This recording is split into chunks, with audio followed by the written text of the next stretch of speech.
ฟันธง2ตัวล่าง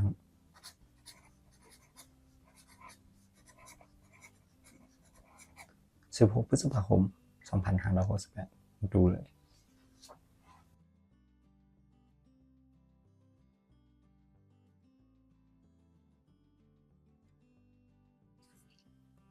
สวัสดีครับวันนี้เด็กๆแม่นๆครับวันนี้มาดูสูตรฟันธง2ตัวล่างครับสูตรที่กำลังครับมี2สูตรสูตรที่1หลักแสนบวกหลักร้อย2ครั้งบวก10ล่างบวก1ล่างและ1คงที่สูตรที่2หลักแสนบวกหลักร้อย2ครั้งบวก10ล่างบวก1ล่าง2ครั้งและ2คงที่ครับเราไปดูวิธีคำนวณพร้อมกันเลยครับ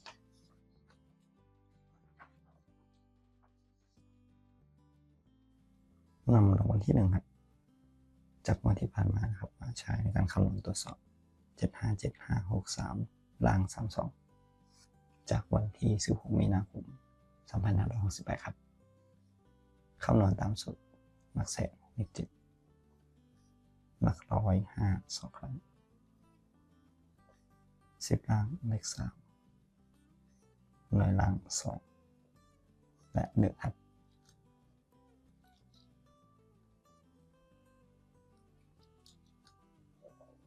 7บวก5บวก5บวก3บวก2บวก1ได้23ใช้หลักน้อยครับตัวเดียว3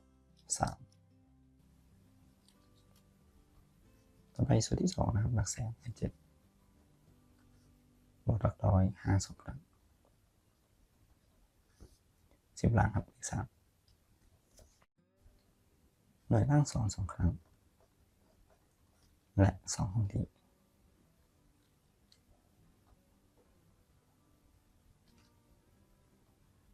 รวมครับ7บวก5บวก5บวก3บวก2บวก2บวก2ได้26หลักหน่วย6ครับเป็ด36งวดต่อมาครับล้างออก36เข้าตรงงวดที่1ต่อไปนะครับมาครับต่อในงวดที่2งวดต่อมาครับ6 6 9 6 8 7ล้าน36จากวันที่1เมษายนคำนวณตามสูตรหลักแสน6หลักร้อย6 2ครั้ง10ล่างเลข3หน่วยล่างเลข6และ1คงที่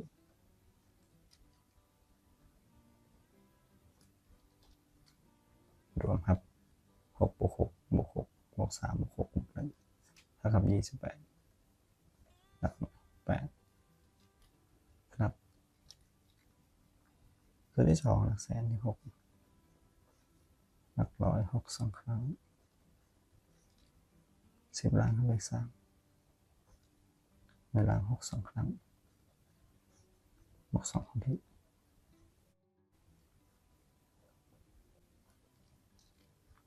รวมครับ6บวก6บวก6บวก3บวก6บวก6บวก2ได้35หลักหน่วย5ครับได้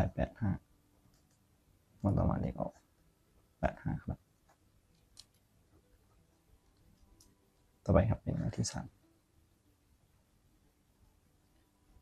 รางวัลที่1 2 6 6 2 2 7ล่าง85นะครับคำนวณต่อหลักแสนเลข2หลักร้อย2 ครั้ง10ล่างเลข8หน่วยล่างเลข5และ1คงที่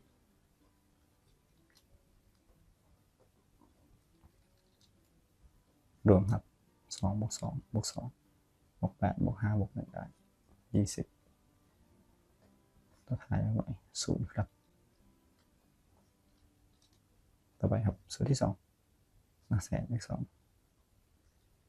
หลักร้อย2 ครั้ง10ล่างเลข8หน่วยล่างครับ5 2หลักและ2คงที่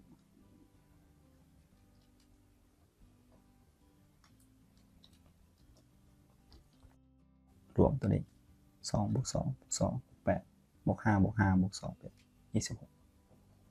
ตัวท้ายตรงนี้ ำนวณได้06งวดต่อมาออก06ครับค่าตรงครับเราใช้สูตรฟันธง2ตารางมาคำนวณในงวดนี้ครับ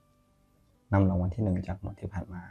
2พฤษภาคม2568 2 1 3 3 8 8และล่างสุดหลักแสนเลข2ครับหลักร้อยเลข3 2ครั้ง60ล่างเลข0ล่างเลข6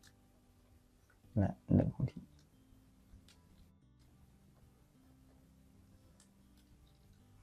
รวมครับ2บวก3บวก3บวก6บวก1ได้15หลักหน่วย5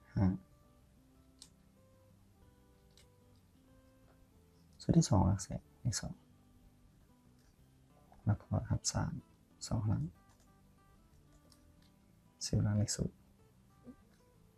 ในล่าง6 2ครั้งและ2คงที่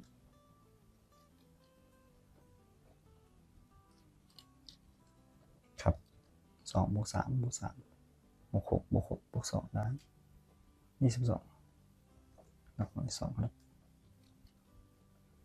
คำนวณได้52สรุปอีกครั้งนะครับ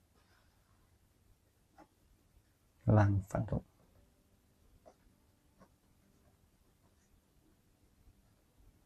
คำนวณได้52เมื่อวันที่16พฤษภาคม2568ในวันนี้ครับก็ขอขอบคุณครับทุกท่านที่ติดตามรับชมรับฟังนะครับสำหรับวันนี้ขอทุกท่านโชคดีสวัสดีครับ